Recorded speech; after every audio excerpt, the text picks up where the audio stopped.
Hola, la cápsula que veremos a continuación describe los elementos principales para comprender qué es la microcirculación. Nuevamente tenemos esta tabla que describe la composición anatómica histológica de los vasos sanguíneos. La microcirculación corresponde al segmento del sistema circulatorio formado por los capilares. Como vemos en la tabla, los capilares son los vasos sanguíneos de menor diámetro unitario. Sin embargo, como existen tantos capilares en la economía, el área de sección transversal aportada por los capilares es la mayoritaria. El espesor de la pared de los capilares es solamente de 0,5 micrómetros. Estructuralmente, la pared del capilar está formada por una célula endotelial adherida a la membrana basal que está formada fundamentalmente por colágeno. La microcirculación está definida como la red de vasos sanguíneos que se encuentra entre una arteria de primer orden y una vénula de primer orden. La arteria de primer orden corresponde a arterias de pequeño calibre, los últimos componentes de la circulación de resistencia. Como muestra la lámina, estas arterias son ricas en células musculares lisas. La zona desde donde emergen los capilares a partir de la arteria de resistencia se denomina esfínter arteriolar. Los capilares normalmente presentan anastomosis, muchas comunicaciones, y van distribuyéndose entre las células de un tejido en particular. Los capilares desembocan finalmente en las vénulas de primer orden, que tienen un calibre similar al de las arteriolas, pero se presentan con un componente de músculo liso vascular de menor importancia.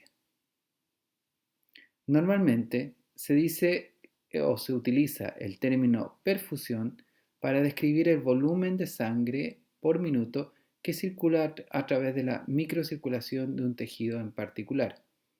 Un tejido se encuentra hipoperfundido si la circulación capilar recibe menos sangre que en condiciones fisiológicas. La microestructura capilar es interesante ya que determina el intercambio de sustancias que ocurre a este nivel. En la circulación capilar, el área de sección transversal es la mayor de todo el sistema circulatorio. Por lo tanto, la velocidad lineal del flujo de la sangre es menor. Esto permite que una baja velocidad de flujo maximice las posibilidades de intercambio por difusión y por el otro proceso denominado ultrafiltración a nivel de los capilares. Adicionalmente, hay que recordar que la pared de los capilares es altamente permeable, lo que también ayuda a que ocurra el intercambio de nutrientes y oxígeno que salen desde el extremo arteriolar del capilar, difunden al intersticio y luego a las células, y por otro lado, la difusión desde las células de CO2, protones y desechos metabólicos, que entran principalmente a la circulación en el extremo venular de la circulación a nivel de los capilares. Como muestra la lámina, la capa endotelial es muy delgada, es de aproximadamente 0,2 micrones de espesor. Entre las células endoteliales existen abundantes uniones estrechas o gap junctions en inglés que permiten el acoplamiento eléctrico y metabólico de la célula endotelial. Por fuera de las células endoteliales, en contacto con el intersticio tisular, se encuentra la membrana basal. En este esquema se muestran también múltiples vesículas pinocíticas, queriendo recordar que el tráfico de sustancias ocurre también a través del mecanismo de pinocitosis. En esta microscopía electrónica de transmisión vemos una microcirculación, un corte transversal de un capilar, donde se puede apreciar el endotelio y se pueden apreciar las vesículas pinocíticas. Este vaso corresponde a de la circulación cerebral y está rodeado por un pericito. Con mayor magnificación, esto también corresponde a algún segmento de microcirculación se muestran las uniones estrechas que comunican dos células endoteliales que son vecinas en un territorio capilar. Los capilares se clasifican de acuerdo a sus características morfológicas en tres tipos. Un capilar continuo es aquel que en toda su circunferencia, en todo el perímetro, presenta membrana basal y citosol de célula endotelial.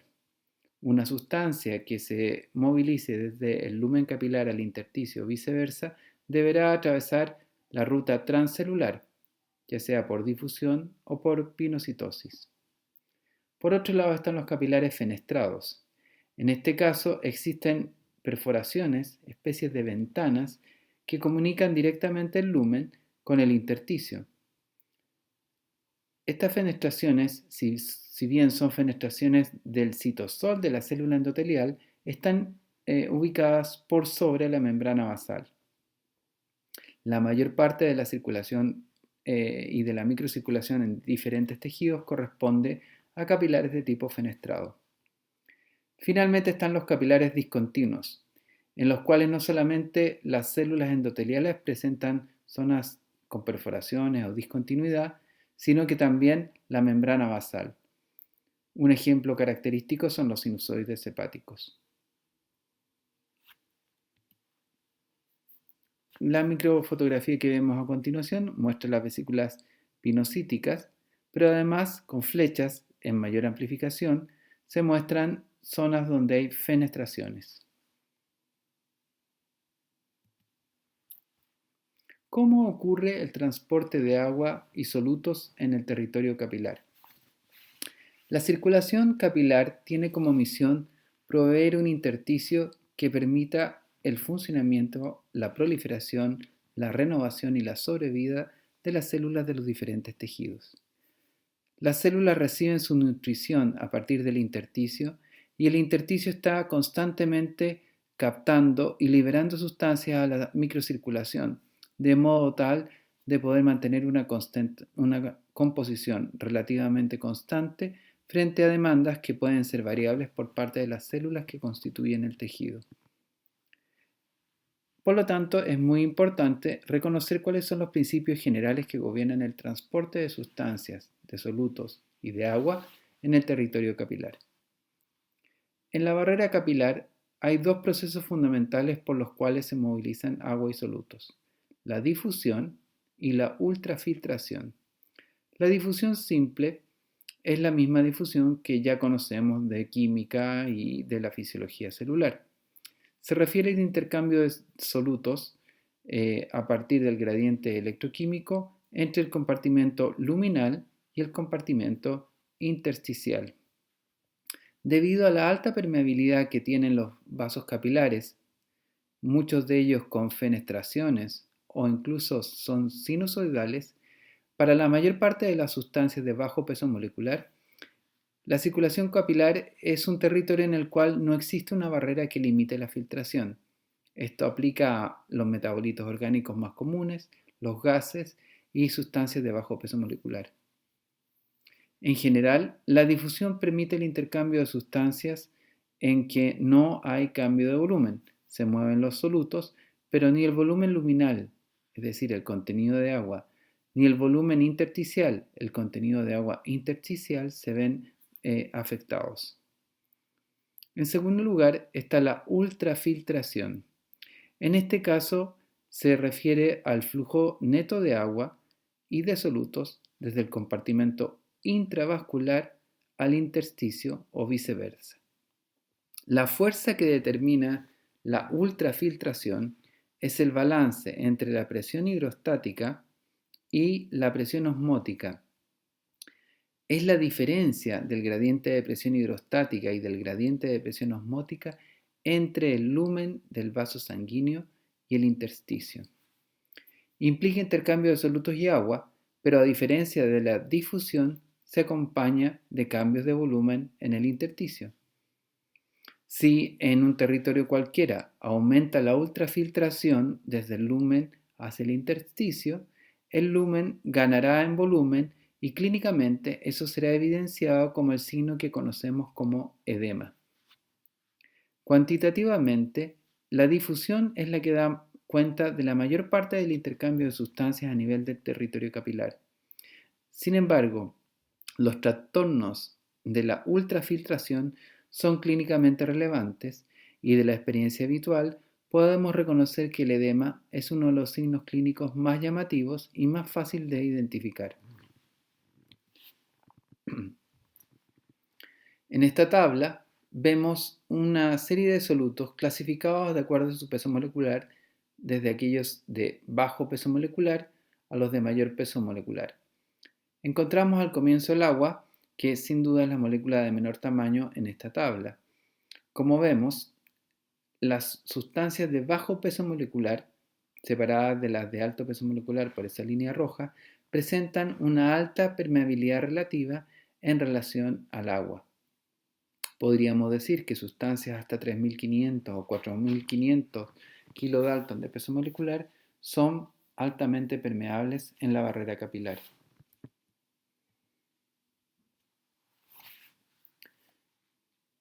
¿Cuáles son las fuerzas que gobiernan la ultrafiltración en el territorio capilar? Quizá vale la pena recordar que la difusión está gobernada por el gradiente electroquímico, el gradiente de concentraciones entre el lumen y el territorio intersticial. Se ha visto previamente, por lo que no lo repasaremos en esta cápsula. Sin embargo, la ultrafiltración es un tema más propiamente de nuestro curso de fisiología. Como decíamos, la ultrafiltración depende de los gradientes de presión hidrostática, de la presión hidrostática en el lumen capilar versus la presión hidrostática en el intersticio, y de la presión osmótica, es decir, la presión coloidosmótica, la presión osmótica que depende de las proteínas que hay en el lumen del vaso sanguíneo versus la presión osmótica que entregan las proteínas que se encuentran en el intersticio. Normalmente, la presión hidrostática dentro del lumen capilar puede oscilar entre los 17 hasta los 25 milímetros de mercurio.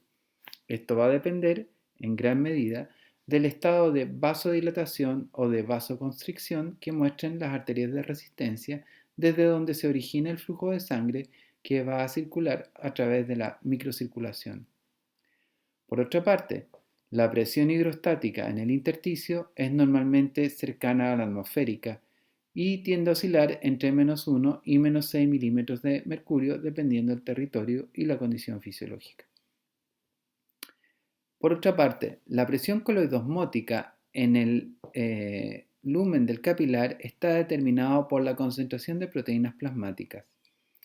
En general es de 28 milímetros de mercurio y el principal osmolito, la principal sustancia osmóticamente activa presente en el plasma es la albúmina. La albúmina representa un poco más del 60% de todas las proteínas que circulan normalmente en el plasma. En comparación, la presión coloidosmótica del intersticio es mucho menor, ya que la concentración de proteínas es menor. La presión coloidosmótica del intersticio es cercana a los 8 milímetros de mercurio. Si uno observa estas tablas, uno debería concluir que, en promedio, la presión hidrostática, el gradiente de presión hidrostática, tiende a favorecer la salida de agua y solutos desde el lumen capilar hacia el intersticio. Por otra parte, el gradiente de presión coloidosmótica favorece el regreso de agua desde el intersticio hacia el lumen capilar. Esta lámina representa en esta caricatura cómo es el balance de las fuerzas que determinan la ultrafiltración al comienzo de la microcirculación, en lo que se denomina el extremo arteriolar de la microcirculación. Como vemos, se muestra que la presión hidrostática es de 30 milímetros de mercurio dentro del vaso sanguíneo y la presión coloidosmótica es de 28 milímetros de mercurio. La presión hidrostática en el intersticio es de -3 milímetros de mercurio y la presión coloidosmótica es de 8 milímetros de mercurio. Por lo tanto, la suma de todas estas presiones determina que haya en el extremo arteriolar la tendencia debido al gradiente de presión a la salida de agua y solutos desde el lumen hacia el intersticio. Las proteínas plasmáticas que mayoritariamente aportan a la presión coloidosmótica se muestran en esta tabla. Como habíamos mencionado, la más importante es la albúmina, que aporta un poco más de 21 milímetros de mercurio. En segundo lugar están las globulinas. Las más famosas, sin duda, son las inmunoglobulinas, que aportan 6 milímetros de mercurio. Y después, los componentes de la coagulación, el más abundante, el fibrinógeno. Si uno quisiera cuantificar la magnitud de la fuerza que promueve la ultrafiltración, debería ser una ecuación en la cual en una columna están aquellas fuerzas que tienden a favorecer la ultrafiltración y en la otra columna aquellas que tienden a contrarrestar la ultrafiltración. Y eso es lo que muestra la lámina. Fuerzas que promueven la salida de agua y solutos desde el capilar al intersticio son la presión hidrostática capilar, la presión hidrostática intersticial, que es subatmosférica y podríamos pensar tiende a atraer más sustancias al intersticio.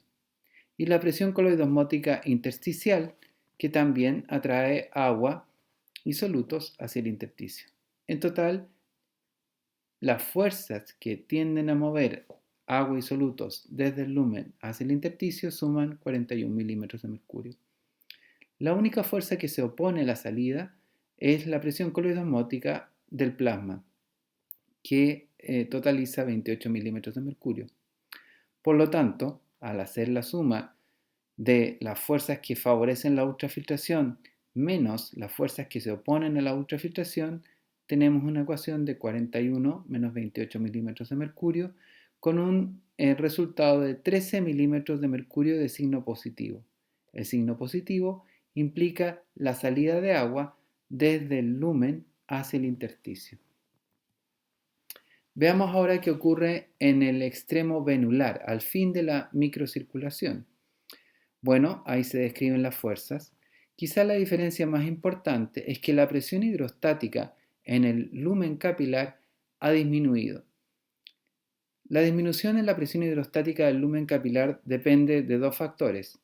Mayoritariamente depende de la salida, debido a la alta permeabilidad en la circulación capilar, de agua y solutos desde el lumen al intersticio. Y en segundo lugar, de las fuerzas de roce que restan energía, la cual es transformada en calor a medida de que la sangre circula por la microcirculación. Nuevamente, cuando hacemos el ejercicio de cuantificar las fuerzas que favorecen versus las fuerzas que se contraponen a la ultrafiltración, encontramos que a favor de la ultrafiltración en el extremo venular están 10 milímetros de presión hidrostática, 3 milímetros de presión intersticial y 8 de presión coloidosmótica intersticial. La presión coloidosmótica del capilar se mantiene constante. Por lo tanto, la presión neta de ultrafiltración ahora es de 7 milímetros de mercurio, pero de signo negativo. El signo negativo implica que en el extremo venular se favorece el retorno del agua desde el intersticio hacia el capilar. Una forma gráfica e intuitiva de entender este concepto es este gráfico que muestro a continuación. Los dos cilindros verticales representan a la izquierda la arteriola y a la derecha la vénula de primer orden.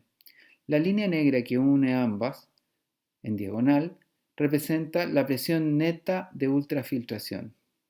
Como se muestra, aproximadamente 2/3 de la microcirculación corresponden a un territorio en el cual está favorecida la salida de agua y solutos desde el lumen hacia el intersticio tisular.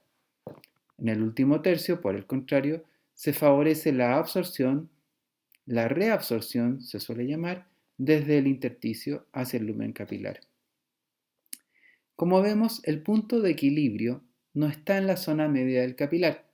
Por lo tanto, de acuerdo a los gradientes de presión que hemos descrito, en la microcirculación siempre ocurre una especie de balance positivo en favor de la ultrafiltración. De acuerdo a este concepto, uno debiese esperar que en forma progresiva se fuese acumulando líquido en el intersticio, el cual iría lentamente ganando en volumen. Sin embargo, esto no ocurre. Y no ocurre porque el excedente de tejido de fluido que es ultrafiltrado, es decir, que se mueve desde el capilar hacia el intersticio y que no alcanza a retornar a la circulación vía circulación venular, es reabsorbido por la circulación linfática. Los vasos linfáticos acompañan a la microcirculación sanguínea y representan una circulación que termina en fondos de saco. Como se muestra en el esquema de la lámina, estos fondos de saco presentan una capa endotelial que se comporta como válvulas y además el lumen valvular de los vasos linfáticos también presenta válvulas similares a las válvulas venosas. Todo este sistema valvular permite que, frente a la compresión externa que normalmente afecta a los tejidos, los linfáticos impulsen el movimiento del líquido en el sentido hacia el centro del aparato circulatorio, devolviéndolo vía conducto torácico a la circulación. De este modo, el exceso de líquido que ultrafiltra entra a la circulación linfática. Los vasos linfáticos son sujetos de compresión externa y en la compresión externa, que depende del movimiento fundamentalmente, el fluido es impulsado de vuelta a la circulación. Clínicamente, es fácil reconocer que aquellos pacientes que por distintas razones, principalmente durante el tratamiento del cáncer, tienen remoción de los ganglios linfáticos, presentan como efecto secundario de la remoción de la circulación linfática la facilidad de desarrollar edema.